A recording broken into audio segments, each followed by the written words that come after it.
And just like that, I am back.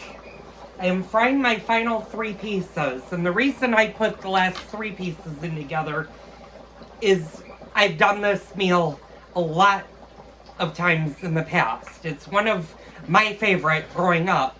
This is one meal that my grandmother used to make regularly.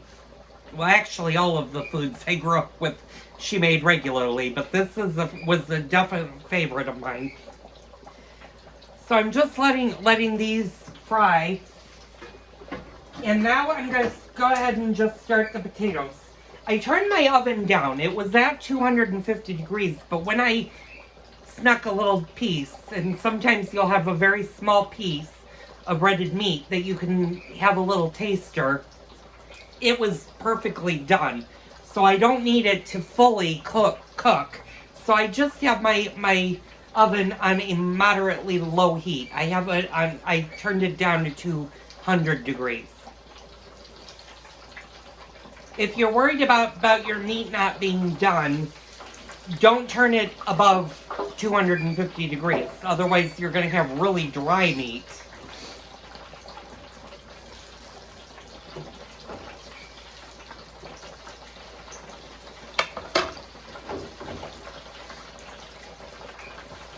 And hopefully you guys will all try this meal, because it's a very, very good meal, and you can serve it with a lot of different sides. I know my grandmother always served it with mashed potatoes. I make mashed potatoes the first night. You can definitely do it with spaghetti. You could do it with macaroni and cheese. You could even, if you don't want to eat this as a main meal and want to make sandwiches out of it, you could definitely get some really good bread, lettuce, tomatoes, mayonnaise. Breaded pork tenderloin makes very, very delicious sandwiches.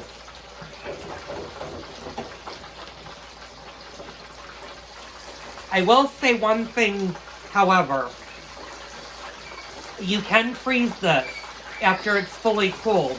It doesn't quite taste the same as when you first make it. My husband's not a huge fan of the breaded meat once it's been frozen. And I noticed that myself, that when you freeze any leftovers, they don't quite taste the same as when I've deep fried it. I'm just giving this a couple more minutes to fully cook through. And I'm going to pull out my cookie sheet from the oven.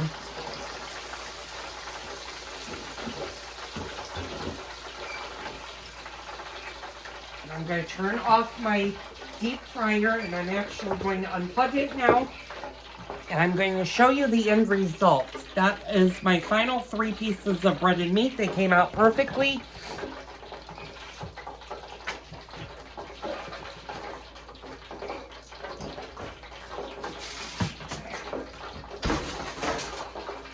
And like I said, this made 8 good-sized pieces for both sandwiches and a meal.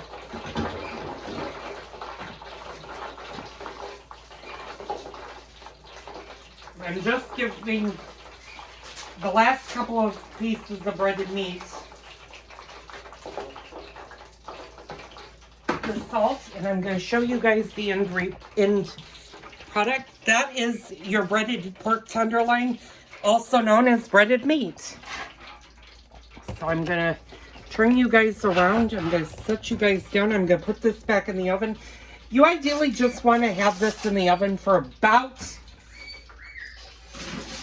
15 to 20 minutes. I have mine on the very top rack, so it's not sitting as close to the heat source. If you need to go a little longer, and I actually did because I didn't start the potatoes when I should have started it, that's okay. At the 20-minute mark, if you're not ready to serve, if you're still waiting for your potatoes, just shut your oven off. Don't open the door. Just shut your oven off, and they'll stay nice and warm in the oven.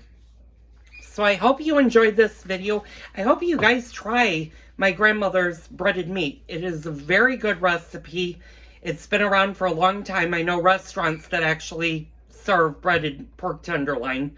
They don't necessarily call it breaded meat, but My grandmother always called it breaded meat instead of breaded pork tenderloin.